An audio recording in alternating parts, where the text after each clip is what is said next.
ఏదైతే సంస్కృతి మీరు మొదలు పెడతారో తిరిగి అదే మన దగ్గరికి వస్తుందనే విషయం ఇవాళ ముఖ్యమంత్రి గారి విషయంలో రుజువైంది. కాకపోతే మేము బీఆర్ఎస్ పార్టీగా చాలా హుందాగా రాజకీయంగా ప్రజల సమస్యలను మాట్లాడదలుచుకున్నాం కాబట్టి గౌరవ ముఖ్యమంత్రి గారు అనుచితమైనటువంటి వ్యాఖ్యలను వెనక్కి తీసుకోండి, తర్వాత చర్చ చేద్దామని చెప్పాం. దానికి వారు ఒప్పుకోలేదు. ఇంకా దారుణం, ఇవాళ అసెంబ్లీ సమావేశాలను చూస్తూ ఉంటే ఒక ఇద్దరు ఆడబిడ్డల్ని అరెస్ట్ చేస్తున్నారు. సరే, వాళ్ళు తప్పు చేసి ఉండొచ్చు, వాళ్ళు జర్నలిస్టిక్ విలువలు పాటించకపోవచ్చు. కానీ పదే పదే ముఖ్యమంత్రి గారు ఎవరైనా సరే నేను బట్టలు కూడా తీసి వాళ్ళను బజార్లో ఊరేగిస్తాను అనేటటువంటి మాటలు మాట్లాడిన ఈరోజు నిజంగా కూడా ఒక బ్లాక్ డే తెలంగాణ చరిత్రలో అని చెప్పి మనము అనక తప్పదు. ఎందుకంటే అసెంబ్లీ సాక్షిగా మీరు ఒక పక్క 33% మహిళా బిల్లు వస్తుంది, మహిళలు రాజకీయాల్లోకి రావాలని చెప్తారు. ఇంకో పక్క 1 కోటి మంది మహిళలను కోటీశ్వరులు చేస్తామని చెప్తారు.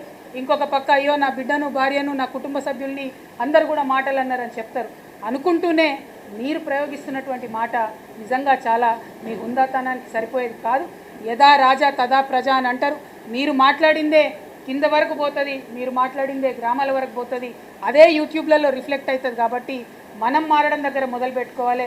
ఎస్, మీకు బాధ అయి ఉండొచ్చు, కానీ అది మీరు మొదలుపెట్టిందే కాబట్టి అదే రిటర్న్ వచ్చిందని చెప్పి మేము భావిస్తూ ఉన్నాం. ఆనాడు మీరు కేసీఆర్ గారిని కావచ్చు, మా ఇంట్లో చంటి పిల్లల్ని కూడా కావచ్చు, ఎవరిని వదిలిపెట్టకుండా మాట్లాడినటువంటి మాటలు తెలంగాణ సమాజం మర్చిపోలేదు. కాబట్టి ఆ మాటలను, ఈ మాట పట్టింపులను 2 కుటుంబాల మధ్య వ్యవహారంగా చేయకుండా ప్రజా సమస్యల మీద మీరు దృష్టి పెట్టండి. ప్రజానాయకుడైనటువంటి కేసీఆర్ గారి మీద మీరు మాట్లాడినటువంటి మాటల్ని వెనక్కి తీసుకోండి, మీ హుందాతనాన్ని పెంచుకోండి, ప్రజా సమస్యల మీద మాట్లాడని చెప్పి ముఖ్యమంత్రి గారిని మేము డిమాండ్ చేస్తూ ఉన్నాం. మేము ఇవాళ వాకౌట్ చేసేసి రావడం జరిగింది.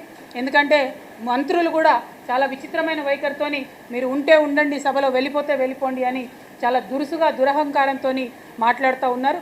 ఇటువంటి అహంకారపూరితమైనటువంటి వైఖరికి ప్రజలు తప్పక బుద్ధి చెప్తారని చెప్పి మంత్రులకు, ముఖ్యమంత్రి గారికి కూడా మేము తెలియజేస్తూ ఉన్నాము.